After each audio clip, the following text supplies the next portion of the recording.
Hello friends and welcome to this video. Today we share with you how to add extra package on Vietjet airline. So guys, go to Google and search for Vietjet airline.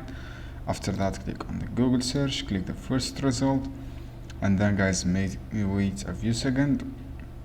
You can see here guys this page from here, Vietjet Air. After that, just await to loading this page and click accept. From here, go to my booking, and then guys just await. You see this page guys from the search. All you have to do guys, go to my booking, write your reservations code, and write your last name or family name, and write your first name. For example, this reservations code, for example this your first name, and then click the search.